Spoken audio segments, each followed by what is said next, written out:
তো গাইস আজকে আমাদের সাথে এমনটা হয়ে যাবে আমরা ভাবতেও পারিনি। তো চলুন বিষয়টা আপনাদেরকে শুরু থেকে বলি। আমি আসরের নামাজ পড়ে ভিডিও এডিট করতে বসেছিলাম, ইতিমধ্যে আমার কাছে একটা কল আসে। কলটা ছিল শাকিলের। ফোনের মধ্যে কিছু না বলেই বললো তাড়াতাড়ি তেতুল গাছের কাছে আয়। তারপর আমিও যাওয়ার জন্য ঘর থেকে বেরিয়ে গেলাম। বের হয়ে সুন্দর আবহাওয়া অনুভব করতে করতে হেঁটে হেঁটে যাচ্ছিলাম। তারপর কিছুক্ষণ হাঁটার পর দেখতে পাই রাস্তার পাশে কালকের ব্লগের মতো আজকেও একটা লাল পাটা বাঁধা আছে।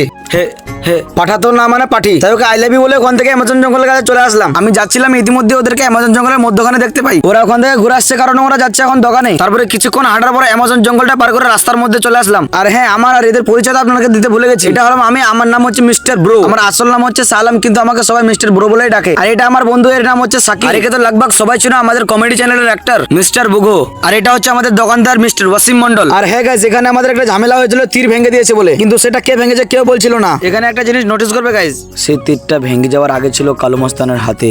আর এখান থেকে পরিষ্কার ভাবে বোঝা যাচ্ছে তীরটা কালো মস্তানই ভেঙেছে। সরি, কালো মস্তান তো না, এর আসল নাম হচ্ছে হাসনুর। কিন্তু হ্যাঁ, তীরটা হাসনুরই ভেঙেছে। বেশি কথা না বলে কিছু খাবার নিয়ে নিলাম, আমি তো না মানে অন্য কেউ। তারপর ওয়াসিমদা বললো চল ওদিক থেকে ঘুরে আসি। ঘুরতে গিয়ে আমাদের সাথে যাওয়া হয়, তোমরা নিজে সেটা দেখে নাও। দেখতে পাচ্ছ কত ধুলা, আর এই ধুলাগুলো সব আমাদের চোখে ঢুকে আমাদেরকে কানার মতো বানিয়ে দিয়েছিল। আর ওয়াসিমদা তো গাড়িটা চালাতেই পারছিল না। আর এইভাবে কষ্ট করতে করতে ওখান থেকে পার হয়ে গেলাম। আর এদিকে রাতের সময় আমি আর সাইম বাকি পাঠাগুলো সব কোথায় হারিয়ে গেছে, জালসার জন্য রেডি হচ্ছি। তারপর কেটিএমটা নিয়ে আমরা দুজন জালসায় চলে আসলাম। তারপরে জালসায় একটু ঘোরাঘুরির পর দুজন মিলে দুটো রোল খেয়ে নিলাম। তারপর খাওয়া দাওয়ার পরে আমরা ওদেরকে পয়সা দিই। পয়সা দেওয়ার পরে দেখতে পাই ওদের কাছে খুচরো নেই, তাই আমাদেরকে বসে রেখে দিয়েছে। আর 10 টাকা 5 টাকা করে আমাদের পয়সাটা হিসাব দিচ্ছে। তারপর ওখানে আমরা একটু ঘোরাঘুরি ঘুরপাক খাওয়ার পর চলে আসলাম প্যান্ডেলের কাছে। তারপর প্যান্ডেলের কাছে আসে দেখে মৌলানা সাহেব বক্তা দিচ্ছেন, আর শুধুমাত্র কয়েকটা মানুষ প্যান্ডেলের মধ্যে বসে আছেন। তারপর ওখান থেকে আমরা বাড়ি ফিরছিলামই, ইতিমধ্যে শুনতে পাই একটা ছেলে নাকি একটা মেয়েকে নিয়ে পালিয়ে গেছে। তারপর আমরা দৌড়ে দৌড়ে ওখানে গেলাম, দেখলাম ওখানে নাই। অনেকক্ষণ দৌড়াদৌড়ি করার পর আমরা দেখতে পেলাম না। আর হ্যাঁ, এই ঘটনাটা কিন্তু সত্যি। আর আমরা এতটা দৌড়াদৌড়ি করলাম, তারপর আমাদের অবস্থাটা তোমরা নিজে দেখে নাও। আমাদের অবস্থাটা কিন্তু অনেকটাই খারাপ হয়ে গেছিল,